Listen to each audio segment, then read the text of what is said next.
Happy Friday, everybody. Welcome to another edition of Mean Streets right here on Game Plus Network, live on our FTN Network YouTube page, presented by So Rare. Chris Meaney here with you. Yesterday, an absolute disaster. One of those days where just nothing could go right. Eric Young and myself, we could not record Dango Batzell. We had some technical issues, so he's stopping by. I see him in the green room right now. He's ready to rock. We're going to have him in block number 2 tomorrow night, game 1 of the Stanley Cup Finals. We've been talking about it all week. I've presented some series props with you guys. As you see here on the board, Vegas still favored to win the Stanley Cup. Minus 130, plus 110 for the Panthers, minus 135 for Vegas. Game 1 tomorrow night in Las Vegas, a total of 5.5. So we're going to break down that game, take a look at the overall goal scoring leaders in terms of, I think we got odds from FanDuel. We'll also have some fun little player versus player props, who's going to lead the series in points, and also who's going to touch the Stanley Cup second. Of course, the captains will raise it, whether it's Mark Stone or Alexander Barkov, but who's going to get that cup first? That's right. We are diving deep here on Mean Streets for some Stanley Cup props. Last night, game 1 of the NBA Finals. Is this going to last 5 games? Is Miami going to get 1 game? I think they could get 1 game. It was 104-93, and you may think that was close, but it wasn't close. In the fourth quarter, Miami outscored them, but heading into the fourth quarter, Denver had a large lead, and just another phenomenal game from Jokic. 27-10, triple-double, of course, 11 assists. Actually, I think he may have like 14 dimes. And then Jamal Murray, Canadian. I think they should build a statue for him in Kitchener, Ontario. 26 and 10 assists for Jamal Murray. Jokic is the best player going in the game. It's not even close, right? He should 3 MVPs in a row. It should be. Just he's such a mismatch all over the floor. He didn't even have a field goal attempt, I think, a minute left in the first quarter, and he had like 6 or 7 assists, and Denver was cruising. They just play a beautiful brand of basketball. They share the rock, they pass it all around, and Jokic is just such a mismatch. I mean, when he's in the key, on the elbow, I mean, you can't stop him. When your center is your best playmaker, and it's not a shot at Jamal Murray because he's fantastic. When your center can dish the rock like him, it just does wonders for your team. And the screen game and the pick and roll game with Jamal Murray, it's unstoppable, because when there's a switch and there's a smaller guy on Jokic, it's just a complete mismatch. So I say Miami can get a game because they're well coached. Maybe that game is in Miami at home. We talked about Spoelstra being such a really good head coach. Maybe there's some adjustments that they can do, but Miami also missed a lot of, I don't want to say easy shots, but wide open shots to start the game. And Butler kind of said that after the game, that he expects his team to shoot a little bit better, but I think it's going to be a pretty quick series in favor of the Denver Nuggets. And I think this Golden Knights and Florida Panthers series will be a lengthy one. I hope we get at least 6 games, but today, we are going to dive into the props. Later in the show, I have game 1 props for you as well, because we won't be here for you tomorrow. But of course, ftnbets.com/free. If you haven't already signed up, you can hang out with us for free for 3 days, see our projections tools, hang out in the Discord channels. We have a Discord channel for every single sport. We've been giving free bets too. I think myself, 3 for 3 for the last couple days around the diamond. So we have a couple MLB props on the show, pitching props. Hopefully we can finish the week here strong. But, we also have the newsletter. You can see how you can sign up by visiting ftnbets.com/free. And we're giving several picks over there. And I believe last night, 3 for 3, we had Joker under 29 points. I had to sweat that one out. But he did get under 29. And then Josh Gross has always got some like college baseball or women's basketball, tennis. I mean, the guy just crushes absolutely every sport. So ftnbets.com/free, ftndaily.com/free. And on this show today, we are also going to take a look, because we're 2 months into the baseball season. And now is the time where, you can kind of feel pretenders, contenders, buy low, sell high in fantasy baseball. Who's punching above their weight, below their weight, buy low candidate, sell high candidate. So I just wanted to take a look and show you guys the top 12 starting pitchers, hitters, and closers to date, as we are now June 2nd. How can that translate to your fantasy baseball teams? We can have that discussion a little bit later on. But EY's here. He's in the house. So we are going to take a quick break and bring him in. Also, football talk.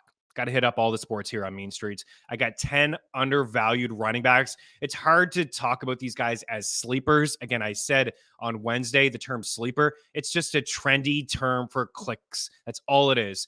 In my opinion, sleepers are players who are going to outperform their average draft position. That could be anybody. that could be Ramondre Stevenson going as RB12. I think he's going to be a top 5 running back. I kind of view him as a sleeper, more so as an undervalued running back. But I took a look at running backs outside the top 24. So looking at RB3s, flex plays, bench plays that can hopefully help you win a championship. So a lot here to get to. As I mentioned, EY's in the house. We're going to take a quick break, and we're going to talk Stanley Cup Finals here. Vegas and Florida talk here next on Mean Streets. Keep her locked.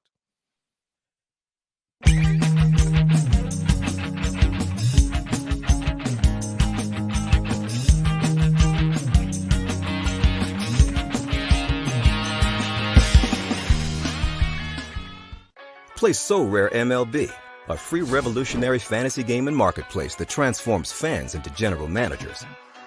Build your team with ownable digital player cards. Collect, buy, sell, and trade to optimize your lineup. Compete against So Rare managers from around the world. Climb leaderboards and advance to elite competitions. Based on your player's performance on the field, win rewards like game tickets, merch, and much more. Draft your set of free cards now at sorare.com/MLB.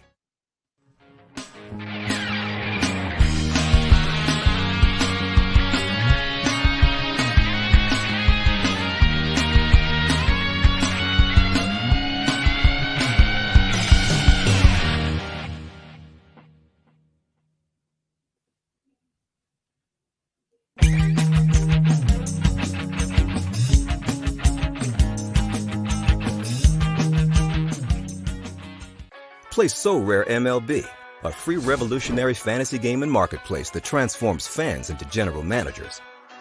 Build your team with ownable digital player cards. Collect, buy, sell, and trade to optimize your lineup. Compete against So Rare managers from around the world. Climb leaderboards and advance to elite competitions. Based on your player's performance on the field, win rewards like game tickets, merch, and much more. Draft your set of free cards now at sorare.com/MLB.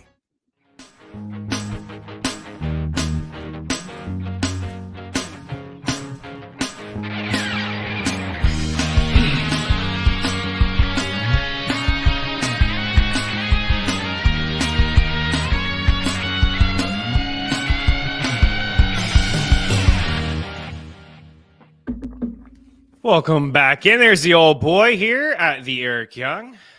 Yeah, ready to go. Stanley Cup Finals get underway tomorrow. Celebrated all over the world. How are you going to celebrate tonight? Just kind of lay back and relax? I'll probably maybe watch Game 1 of the Summit Series, 1971. You know, I mean, I don't know, maybe a couple Rock'em Sock'ems. Who knows? Yeah. The reality is there's been a lot of talk of baseball and basketball, fake sports. The only thing I'm interested in is hockey, football, and pro wrestling. The only real sports left. And I appreciate you coming on because this is a multi-sport show. We did talk about Joker off the top. We had some MLB stuff, but yesterday was just such a things didn't go right from us from all over the place. So we wanted to kind of make it up to the DBC family and Game Plus Network and have you on to get final thoughts heading in. Of course, Dango Sully will be with you through the entire month of June. Even when that Stanley Cup is raised, we'll have things to talk about, right? There's always things to talk about. Buy low, sell high guys in the offseason for your dynasty leagues, your keeper leagues will get you set for the NHL draft and through free agency as well. We did talk about free agency last week, and it did come through yesterday, I believe. I saw Patrick Kane most likely going to have hip surgery. So that's going to be 3 to 5 months he's sidelined. So we'll see what kind of effect that has through free agency. Our guys are in the house. Troy Nowak is in the house. Did not get Andrew Burnett. Your Nashville Predators got Andrew Burnett. What do you think about that hire? Yeah, I think it's a good hire. I mean, the reality is I still believe that John Hines is a good coach with the right group. And I don't know if this is the right group. I mean, the truth is everyone's pointing at Barry Trotz and maybe he handled this not very professionally and whatever. John Hines did this to himself. He didn't let Novak play, Evangelista, Ivanoganov, all these young players that came up, Sherwood, who were the heart and soul of the team. And the only reason the team was interesting in the second half of the season, he didn't play any of those players. They were all in Milwaukee. The only reason they came up was because of injuries. And before that, the team was bad, not competitive, not aggressive in any way, and were pushed around. And it was the complete opposite when the kids were playing. Burnett's exciting. I mean, we fell in love with the Florida Panthers when he was the coach there. I wouldn't But say he did that a he's great job there defensively too. inclined, but it's fun to watch, man. Yeah. It's why it's a wild ride. I mean, think about how many times we saw 3-4 goal deficits and the Florida Panthers battle back and score. And I'm not saying it's going to be the same because I don't think the Preds have the same kind of personnel, but they have a lot of young talent, and I think Burnett's the right guy at the right time. It's an exciting time to be a Preds fan. Before we get into game one in the Stanley Cup Finals, do you have any thoughts on what we've seen over the past 24, 48 hours as well? Brad Treliving, now the general manager of the Toronto Maple Leafs, leaving Calgary, going to Toronto. I thought his best deal, like he's made some questionable trades, but I thought his best deal was getting Noah Hannafin, Elias Lindholm, locking up Elias Lindholm under $5 million is one of the best contracts in the NHL. Now he only has a year left in Calgary. And then on the flip side, Kyle Dubas, that relationship is over. It's closed. And now he is the president and GM over in Pittsburgh. He got a raise. He wanted a raise in Toronto. He didn't get it. He got a raise going over to Pittsburgh. But Treliving, what's the thoughts? What's the vibes in Toronto here with Treliving? Yeah, I think it's a good move by the Leafs. I think if you go trade for trade and draft for draft with any GM, there's going to be lumps, and Kyle Dubas is included in that, and every one of them is included in that. It's just the way it goes. A lot of this stuff is gambling. The truth is, in Calgary, Treliving was handcuffed with, you go back to Dougie Hamilton. Dougie Hamilton didn't fit in because he's a different kind of guy and didn't want to play in Calgary. And he turned that into some assets. Matthew Tkachuk, same thing. Doesn't want to play in Calgary. You've been there in the winter. No one should live there in the winter. Tax is insane. Yeah. The arena is ancient and falling apart. How do you keep superstar players? The reality is you don't. And he did the best. And I think we're going to find out this season more than we did last season. I thought he won that trade in a landslide. I believe I've always loved Matthew Tkachuk, but I did not think he is the player that he's turned into. I think Huberdeau is still a superstar player, and I think Weegar is a very important piece for them on the back end. I think that they won that trade. I've always thought that, and I think this season is going to pan that out. The reality is Calgary ended the season with more points than Florida, and they had zero goaltending, zero throughout the entire year. So it's a good move for Treliving. Dubas, I can't wait for that book to come out. What a disaster. And I think a lot of people are blaming Brendan Shanahan. Like, the guy that's supposed to be in charge of the team is not sure if he wants to coach and has to speak with his family. And I get all that. I get it's hard. And I get that. But if you have a doubt as being the person steering the ship for the Toronto Maple Leafs, the most microscopically analyzed team in the league, then they just need to move on. And I think an important piece that a lot of people, especially diehard Leaf fans, are missing is they had agreed on a contract, and then in the final hour, Dubas came back with it. His agent came back and asked for more money. That's a holdup. That's bad business, and that's not how it works. That's not how it works. And it's bad business practice. You're pitting them against other people, and to agree to something, verbally. I know that he hadn't signed anything, obviously, but then in the last minute, Brendan Shanahan said, "Yeah, he sent me a new package with a bunch of different." We don't know what that is. It could have been some unpayable amount because he wanted just to see if they would agree. Maybe he didn't want to be there at all. Maybe he was done. So nobody knows. But I think the thing that a lot of Leafs fans are overlooking is in the final hour, after they had agreed, he had his agent sign send over to Brendan Shanahan a new financial packet of what the compensation was going to be. And we don't know. It could have been some insane thing that nobody was going to pay. So more negotiations handled poorly. That's really what I think of when I think of Kyle Dubas in Toronto, with some poor contract negotiations and, just back and forth, a lot of holdups. And now maybe this is exactly what he wanted.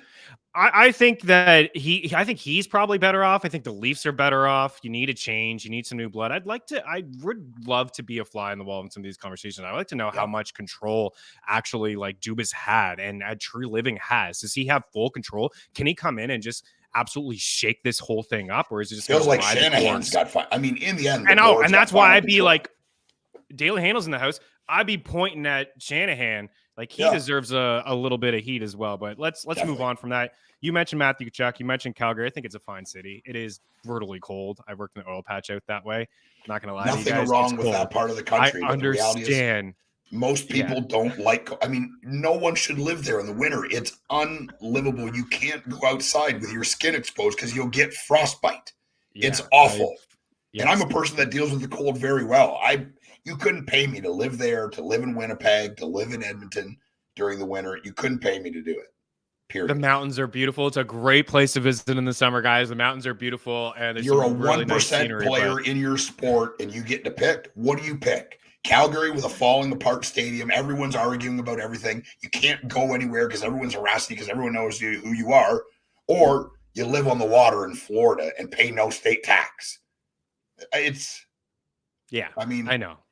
Florida's been a terrible team for 2 decades, and tons of players sign and play there and love it. You want to know why? Because hockey is not the most important thing to most of these guys.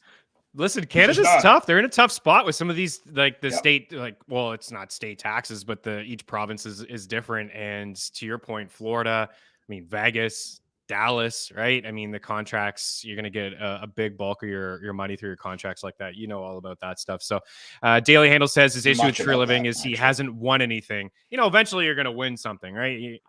I mean, maybe you won't, maybe you will, but you can't always say that forever.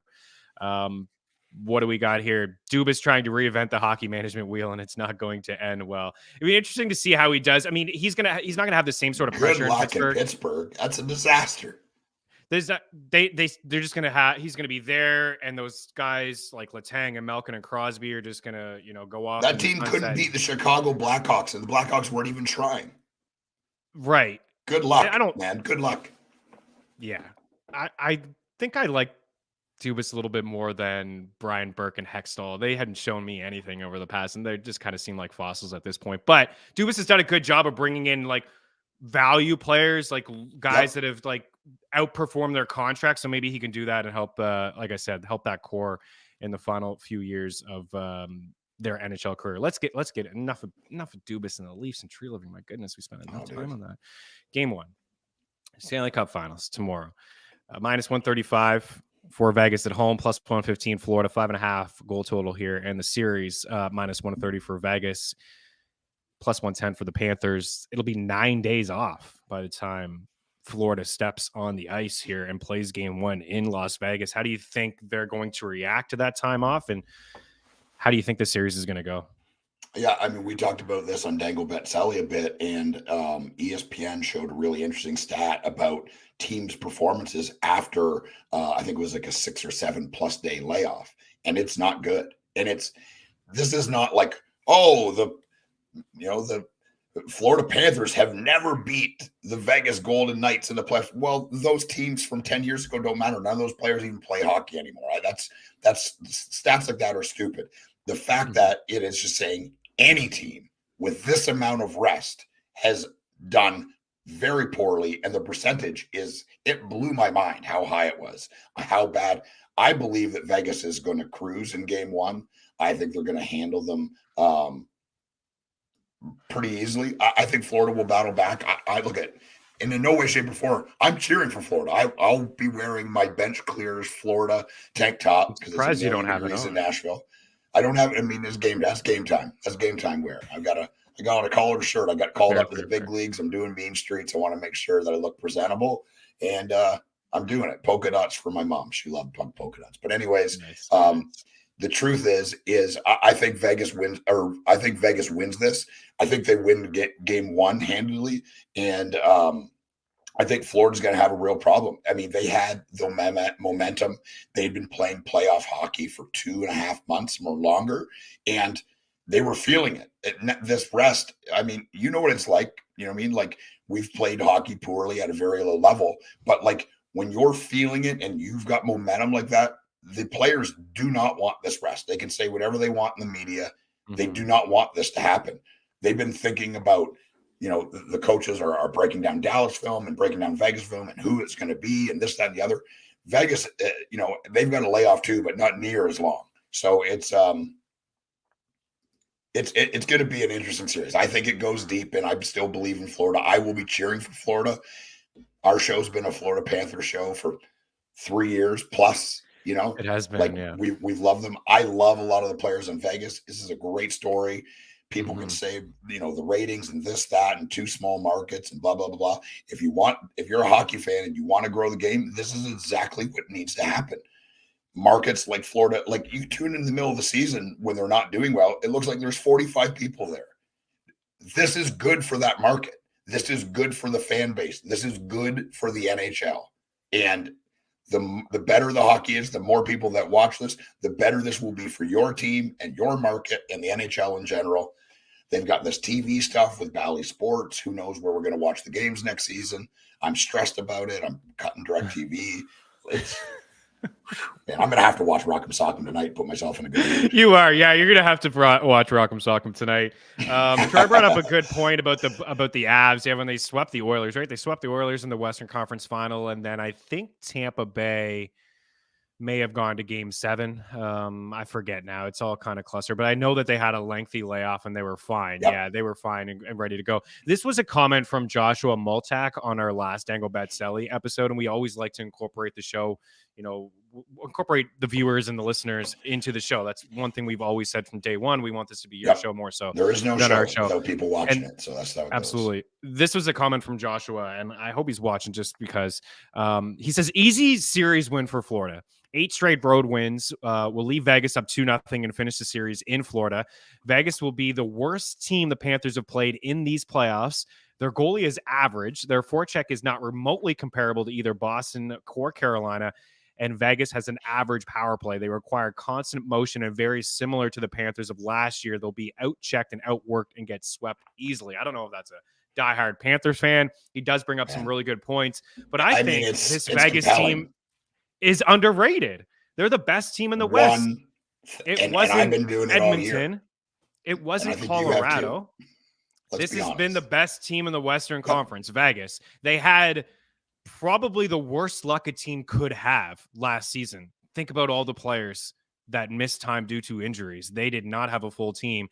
Now they're down to like goalie number 5 or 6 here, and Aiden Hill may be average when you look at his overall numbers, but this guy has been really good this season. In the regular season when he was called upon, here in the playoffs when he's called upon, he's been spectacular. I think he can go toe-to-toe with Bobrovsky. And I think if you look overall at Vegas as a team and you see their power play numbers and things like that, I think you just have to take it with a grain of salt because, one, Mark Stone, their captain, was away from this team all year long, basically.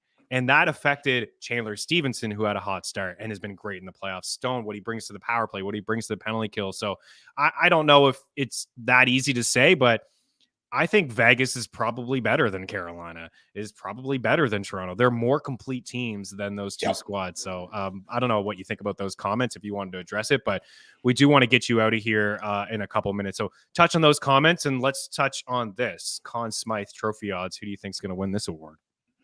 Yeah, I mean, if Bobrovsky continues to play like he has, then it is probably him, and especially if Florida wins.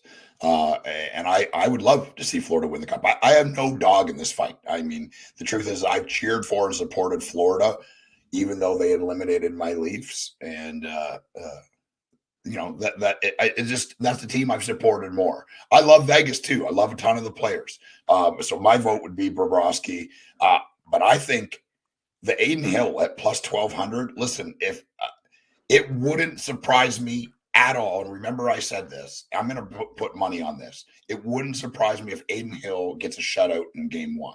If he gets another one throughout the series, they win, and he plays like he did against Dallas. Aiden Hill could win the Conn Smythe Trophy. Aiden Hill could win the Conn Smythe Trophy, and I don't think it's even that far-fetched. Would that be one of the most surprising things? It's early here, but would that be one of the most surprising things in like NHL history? Like that, I think so. Nobody, like if you would have told somebody at the start of the season that Aiden Hill would win the Conn Smythe Trophy, no, just be not like, even the most insane bettor with the most insane odds would put money on that. He wasn't even like. I think he was their backup when the season started, But if Robin Leonard was available, then he might not even be on the NHL roster, right? It's Right. probably Leonard and Thompson. Logan Thompson was great. All the madness. Laurent Thompson was Brossoit unbelievable. was great. He gets hurt. Aiden Hill comes in. He's great. He gets hurt. Brossoit, the forgotten backup from Winnipeg, who was rotten in Winnipeg, comes in. He's unbelievable. Carries him into the playoffs. Is unbelievable in the playoffs. He gets hurt. Aiden Hill comes off the bench. And then you got Stanley Cup champion Jonathan Quick sitting there in reserve. Listen, Aiden Hill could just get shelled. Sure. I mean, I thought he would get shelled against the Oilers. I was there in the barn in Game 6. He was standing on his head. He was fantastic. He was great against Dallas. Even in the couple of losses that Vegas suffered, he was great in those games. He had the 2 shutouts in Dallas, Game 3, pivotal game, Game 6, game clinching game as well. And just, I've said this a couple times, but I just want to repeat it one more time because I do think that this 12-1 is a really solid number. I didn't believe in the 20-1 last round because I was still drinking the Stars Kool-Aid, but Aiden Hill at 2.07 goals against average, a 937 save percentage. Bob has a 935 save percentage and a 2.21 goals against average. So he's got a better GAA, but his save percentage is right there on point, 937 versus 935. He's got the couple shutouts here. So I think, if he outduels Bobrovsky, and it is a low-scoring Stanley Cup final, and he does get that shutout or 2 that you mentioned, I think, he could take home that award. And then one more. This is a fun one from Bet365. I actually have 2 more on the way out here. So you think Vegas is going to win the Stanley Cup. Who does Mark Stone pass that cup to?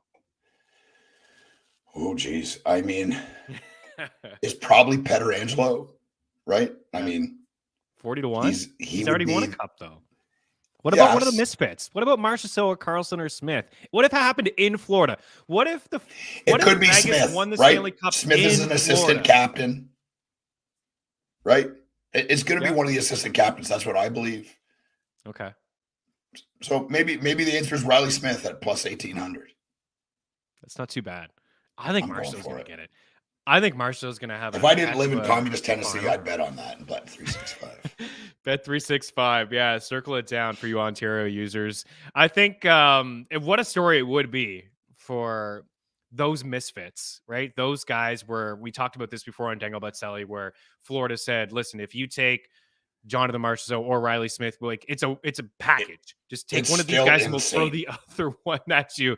And Marchessault's been great. He was the best player in round 2. He led the series against the Stars in points in round 3, which we hit on the show at 18-1. He's feeling it at the moment. You got that revenge factor, which is always fun. You don't need extra motivation in the Stanley Cup Finals, but listen. And he's a player that plays better when he has that, right? He's short, just told he'd never play in the league. He's a mean little mother, he's a mean little player, and he plays with a chip on his shoulder, and he's gonna I'm betting on it. I sprinkled a little bit on him to lead the series in points and goals. I love it. Yeah, I think 13-1, which we have. And then on the way out, since you called this correctly in the last round, it was a tie. You had Jason Robertson. William Karlsson had 2 goals in Game 6 to ruin that for you, but you still had a bit of a profit there at plus 650. So who do you like here to lead the Stanley Cup Finals in goals? For the iTunes listeners, Tkachuk is favored at plus 390, Carter Verhaeghe at 550, Eichel at 7-1, Marchessault plus 750, Barkov and Mark Stone, the captains of these squads, at 10-1, Bennett and Reinhart 12-1 on the top power play for the Florida Panthers, Chandler Stevenson 17-1, William Karlsson, who's just been really, really good here in the playoffs, at 20-1, Riley Smith at 21-1, and then Anthony Duclair, who we gave on Dangle Betzelli at 45-1, is now 32-1. I think is still a decent long shot. I'll throw that up to you one more time. Who do you like? Yeah, for me, it's Jack Eichel, and I'm using the same kind of approach. I watch every minute of every game. Jason Robertson was doing everything right, just wasn't getting it to go. And I think even more so, Jack Eichel has been the best player on the ice for 3 series. I mean, he's in Dallas. That series, he was unbelievable on both sides of the puck. His skating is, he might be 1A and B with McDavid. Like, he doesn't have the look of explosion that McDavid does, but I would be willing to bet with a puck on a stick, he's just as fast. And it's deceptive because of his long stride and how smooth he skates. Like it doesn't even look like he's trying, and he's just moving away from everybody. It's unbelievable. And he's back checking, he's just, man, he's a special player. He's writing his own story. It's awesome to see. I believe he has most goals and most points in this series. And also, I mean, I don't think he's going to win the Conn Smythe because he hasn't scored enough. But if he puts on some kind of a clinic, which I think he's going to in this series, man, let's just fast forward to Saturday night. I know. All right. That's why I kind of like Adin Hill, because there's just like 5 or 6 players that you can make a case for in Vegas. Like Carter Verhaeghe, or Marchessault rather, leads all playoffs in points at 5-5. Verhaeghe's second, but Eichel is there, and then all of a sudden, Marchessault or like William Karlsson's knocking on the door, Stone and Stevenson. So there's like a bunch of different dudes that you can make a case for, and that's why I kind of lean with the goalie, and I think most voters will. We'll get you out of here on this. Game 1 prediction, score prediction, and then prediction in the Stanley Cup Finals. How many games and who wins it? I know you're on Vegas, but how many games? I'm going to say it's going to be 6 games. I think game 1 is 4-2 for Vegas. And I think the first to score is going to be Jack Eichel. And I think the last to score is going to be Jack Eichel. Oh, it's a Jack Eichel series, boys. That's what I believe. Jack Eichel series. Bruzees in the house. Afternoon, gents. Final start tomorrow. Woo. Let's go. Okay.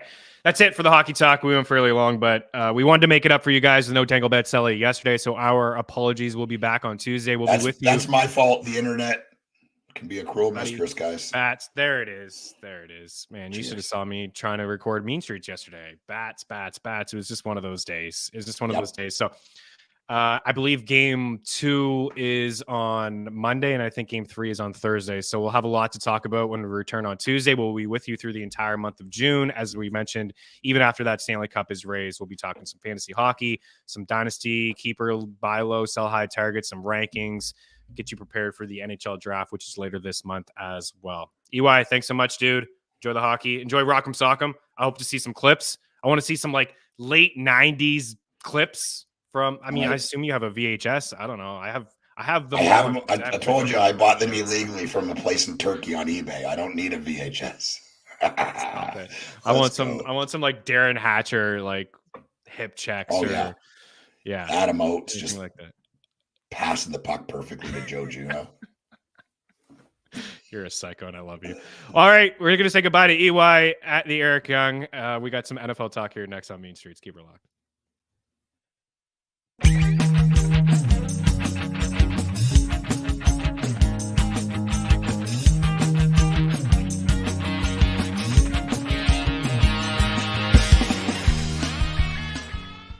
Play So Rare MLB, a free revolutionary fantasy game and marketplace that transforms fans into general managers. Build your team with ownable digital player cards. Collect, buy, sell, and trade to optimize your lineup. Compete against So Rare managers from around the world. Climb leaderboards and advance to elite competitions. Based on your player's performance on the field, win rewards like game tickets, merch, and much more. Draft your set of free cards now at sorare.com/MLB.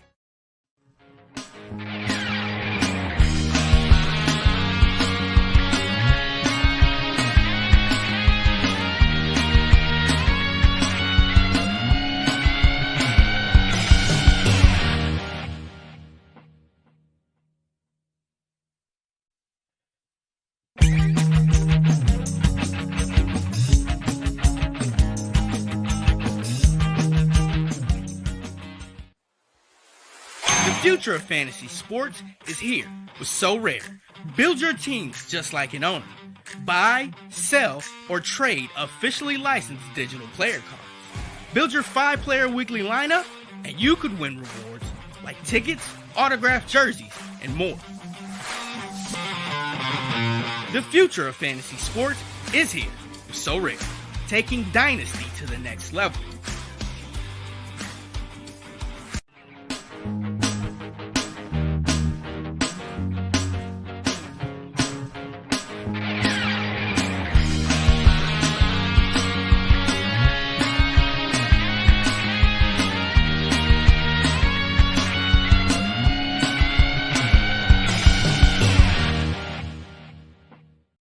Welcome back in. Let's take a look at 10 undervalued running backs. It's still fairly early. Some of these guys may move up draft boards, it may fall down. Things are going to happen. Maybe there's some other value that we can seek out. But I think honestly, maybe the biggest value is Najee Harris, who's not on this board. He's now, I think when we talked about him 3 weeks ago, he was like a mid fourth round pick. Now I'm seeing him in Underdog Fantasy get drafted in the third round.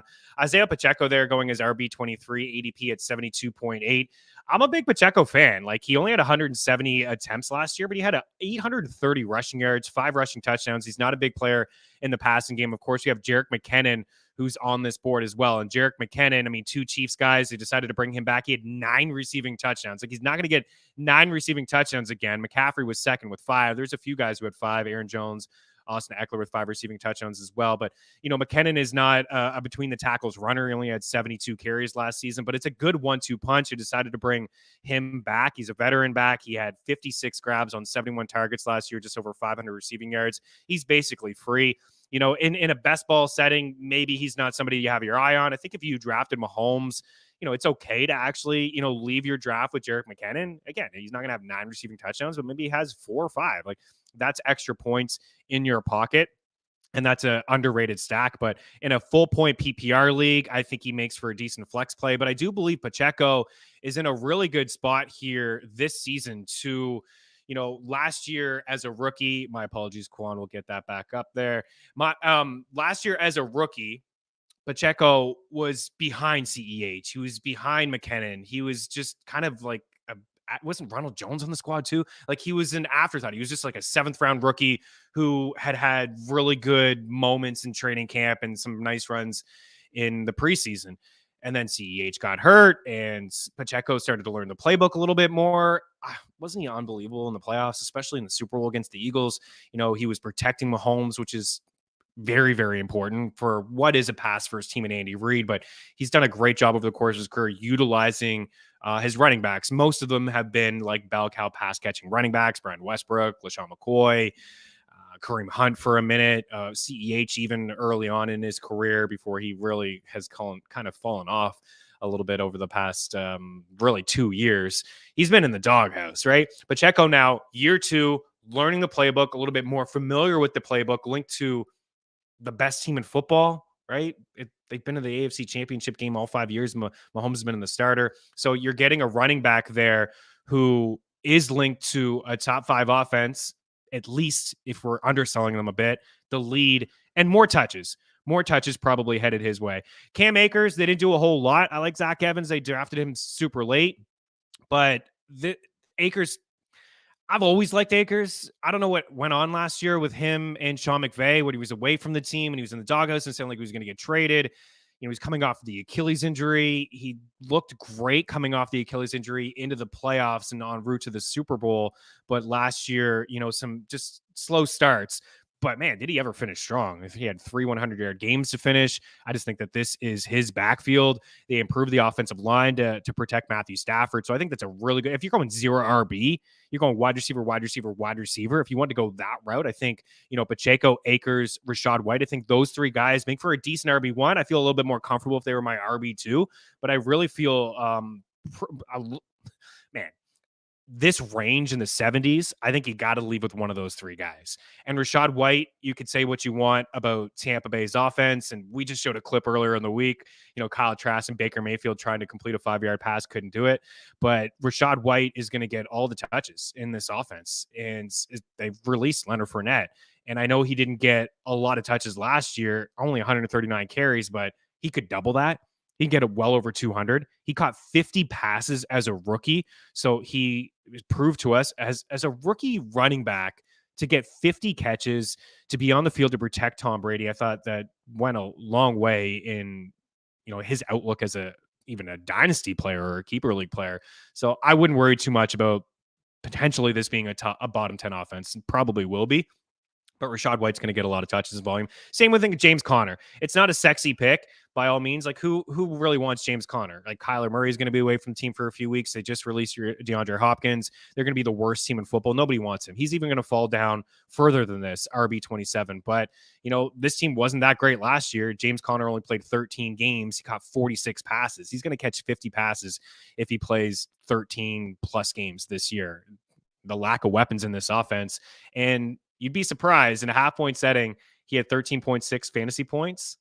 That was good enough for RB10 on the year.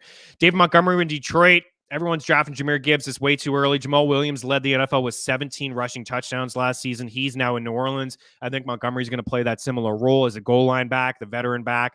They're going to use both running backs. I think Gibbs is certainly going to be involved through the air as a pass-catching running back. But David Montgomery's going to get some goal line work. I think he's a really good value. Javonte Williams going in like round 9 and round 10. He may not be with the team for the first few weeks of the season. In fact, he probably won't. It'll be, my bad there. It'll be Samaje Perine, who's on that list.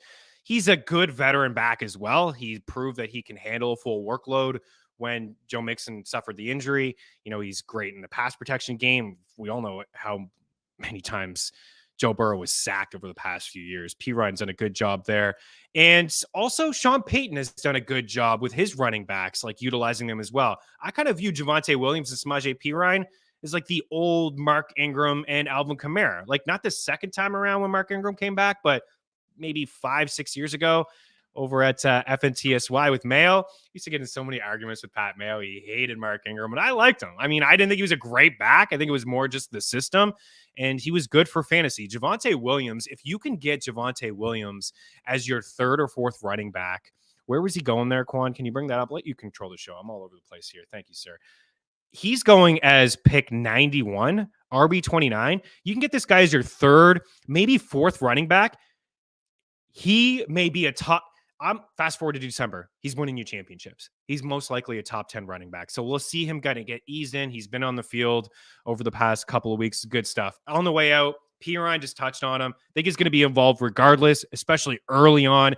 Damian Harris, James Cook is getting overdrafted. He's not a between the tackle runner. Damian Harris is going to be the goal line back there in Buffalo. There's a lot going on. Latavius Murray is there as well. That's why he's going outside the top 35 at the running back position. Maybe he just falls into 8 to 9 rushing touchdowns.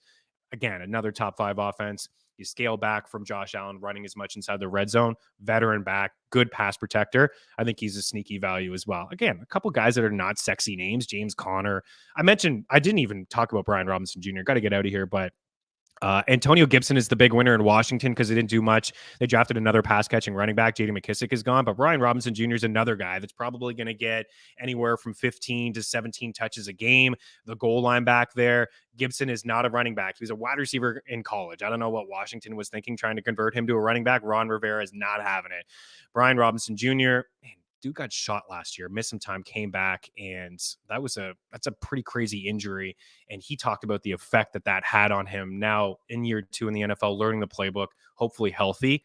I think that Brian Robinson Jr. is a really good pick as well. That's all for the NFL talk. We still got some MLB stuff and more picks and props. So we'll be back here in a couple. We're actually going to scan the diamond for some MLB props. I wanted to show you guys some of the top 12 pitchers at each position, or top 12 hitters and pitchers at each position. Easy for me to say. Bats, we'll have a couple in the break. Stay tuned.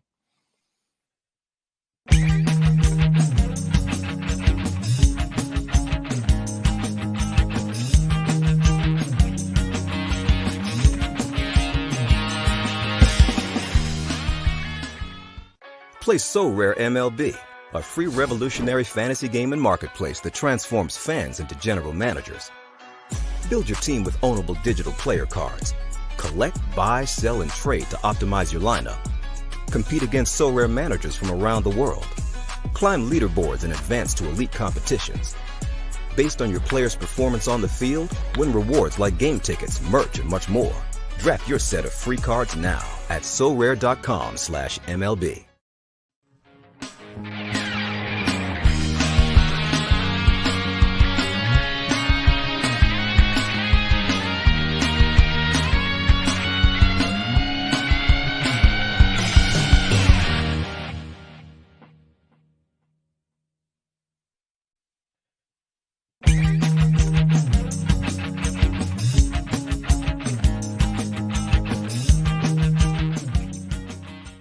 Play So Rare MLB, a free revolutionary fantasy game and marketplace that transforms fans into general managers. Build your team with ownable digital player cards. Collect, buy, sell, and trade to optimize your lineup.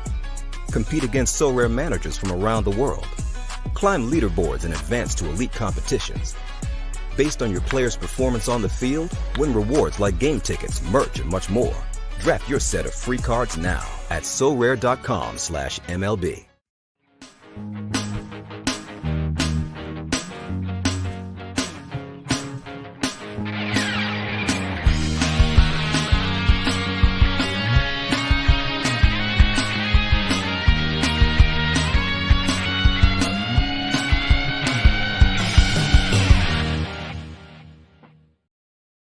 Back in. I wanted to show you guys because we're 2 months into the fantasy baseball season, the MLB season here, June 2nd. And we don't talk a lot of season-long fantasy baseball on this show, and we will.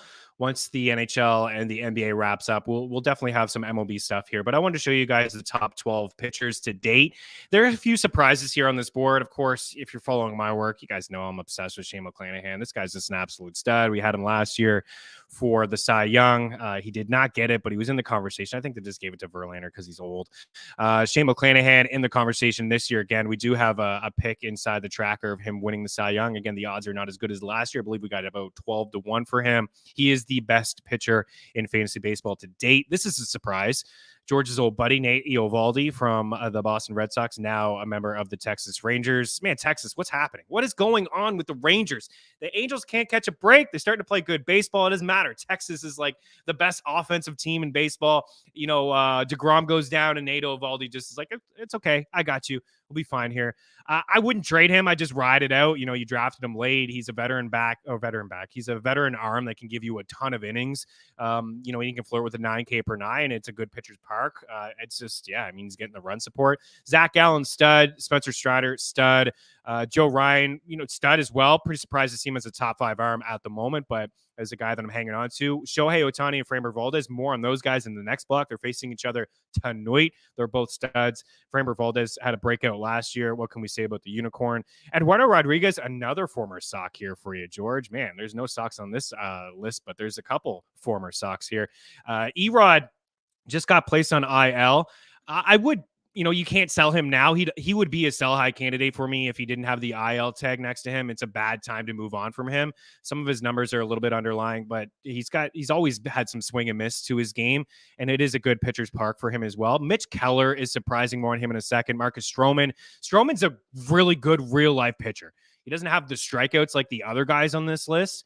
You know, Strider with 100 and Mitch Keller's got 93. Like Stroman is living in the 60s, but he doesn't walk a lot of guys. He keeps the ball on the ground. You know, he doesn't get into a lot of trouble. He's just a really good real life pitcher that people don't want to draft in fantasy because he doesn't strike out a lot of guys. So if you drafted him, good for you. You got yourself a stud. These last two guys were actually targets of ours, Christian Javier and Luis Castillo. They're both ballers as well. As for Mitch Keller, is this going to continue to keep up? Like, this was a guy that got beat around early in his career significantly. I mean, his walks per nine, like 3, 7.8, 4.3, 3.4. This year, 2.05 walks per nine. So he's cleaned it up. He's got a career high 11.2 K per nine. For his career, it's only 9. Like last year, he struck out 7.8 batters per 9 innings. This year, 11.2. He's got the 3.25 ERA. He's the only pitcher on this list with an ERA in the 3s, but his xFIP is 3.01 and his FIP is 2.86. So he's been actually a little bit unlucky. He's keeping the ball on the ground. He's got a career high swinging strike percentage in the double-digit range. His velocity is like a touch higher than what it was last year. He just looks like he belongs in this list, and he's been one of the best steals in fantasy baseball to start this year. So if you have him, Quan and I clicking buttons, it's all my bad. It's just on a Friday. We're having fun on this show. Mitch Keller, I wouldn't sell high. I'd hang on to this guy. And then rapid fire on the way out here. Here's your hitters, top 12. Not a lot of surprises here, right? These guys are all studs. Maybe Adolis Garcia. He had a breakout campaign in his rookie year 2 years ago. Everybody overdrafted him last year. This year, they said, nah, rookie year was a fluke, and now he's balling out. So those two Texas guys, Marcus Semien as well, nice bounce back season from him. Texas spent a lot of money over the past couple of seasons. Wander Franco, stud. Pete Alonso leads baseball in homers with 20. Josh Lowe, couple Tampa Bay Rays here. Bo Bichette, Jordan Alvarez is amazing. Randy Rosarino's unbelievable as well. Matt Olson. The one guy I wanted to touch on the way out here that is not on this list is Josh Young, rookie for Texas. He's got 10 extra base hits over the past couple weeks, got a 500 on base percentage, and he is hitting well over 300. If you haven't been able to get a little bit of a bet in for rookie of the year, you can still get him in some spots at 4-1. I was just looking here on the fly. We looked last night, and just because he is balling out, a lot of people are really betting him. He's plus 600 for a bomb tonight. But to be AL rookie of the year, I think that he is definitely in the conversation. PointsBet is offering 15-1. I think that's like a sign-up thing.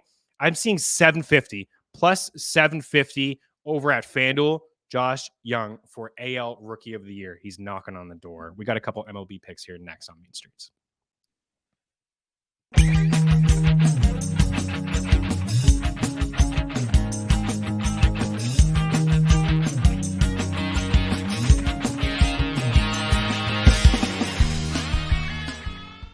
Play So Rare MLB, a free revolutionary fantasy game and marketplace that transforms fans into general managers. Build your team with ownable digital player cards. Collect, buy, sell, and trade to optimize your lineup. Compete against So Rare managers from around the world. Climb leaderboards and advance to elite competitions.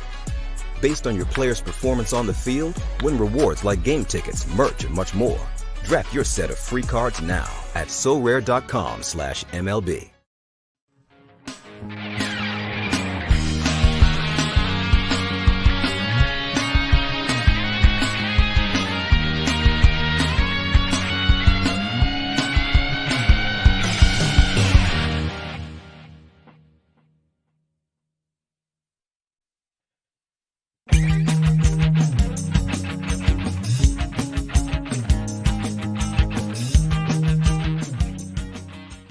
Play So Rare MLB, a free revolutionary fantasy game and marketplace that transforms fans into general managers. Build your team with ownable digital player cards.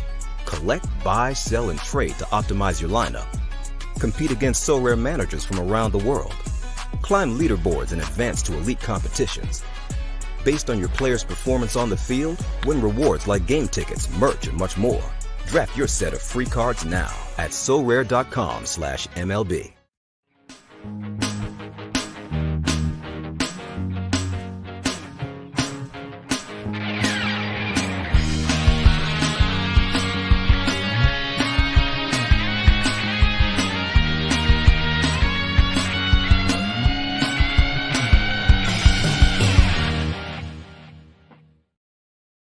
Pitching props, I mentioned Framber Valdez and Shohei Ohtani. They're facing each other. You can't do same game parlay stuff unless you're at Bet365 or PrizePicks. Shout out to PrizePicks.com, FTN, promo code for you. They'll match your first deposit 100% up to $100. I really did want to give some love here to Framber Valdez.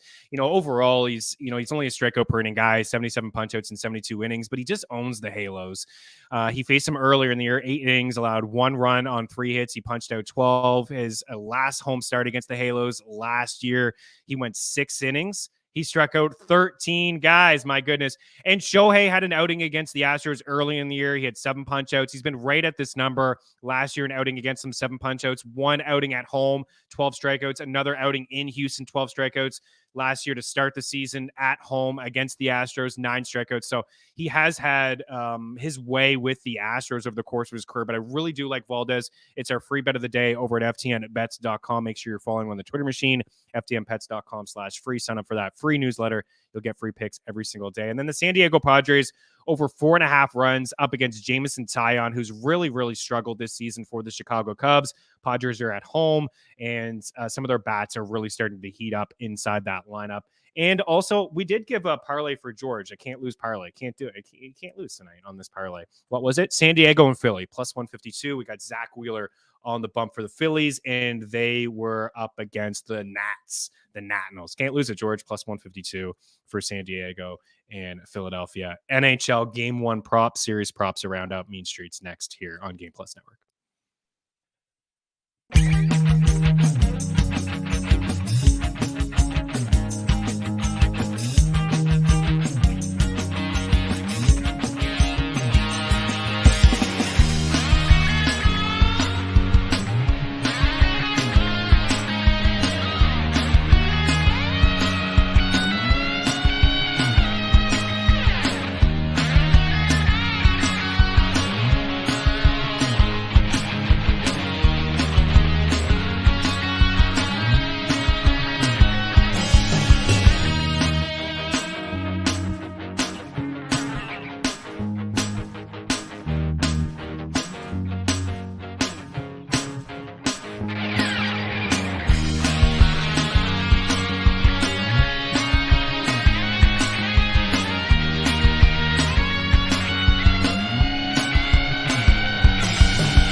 Welcome in. This is what I'm thinking for game 1 of the Stanley Cup Finals. I do believe Vegas is going to win the Stanley Cup in 7 games. I like Sam Bennett here over 2.5 shots, minus 125. That's from Bet Rivers. This price may have moved. I put that in the bet tracker last night. I see some 3.5s plus money. Sam Bennett, one of our favorite guys, will always go to him at 2.5, especially at home, even though this game is in Vegas. I still like him. 7+ games, at least 3 shots. In 3 of the last 4 games, he's had at least 4 shots. He's had 6 a couple times as well. Carter Verhaeghe, same sort of deal, 2.5. It's just I'll drink a little bit of juice here at minus 143. That's over at Bet Rivers as well. Jonathan Marchessault is going to be our guy here through the entire Stanley Cup Finals, just like he was in round 2 and round 3, over 3.5 at plus 126. Shea Theodore, since he was moved up on that top power play, he's had 3+ shots in 3 of his last 4 games. Loves to shoot the puck. Great skater. Joins the rush. I think this is going to be a bit of a wide open series in terms of shot attempts. So I like Theodore plus 140 over 2.5 shots. I also like Alex Pietrangelo there as well. Sam Bennett to pick up a point. Carter Verhaeghe to pick up a point.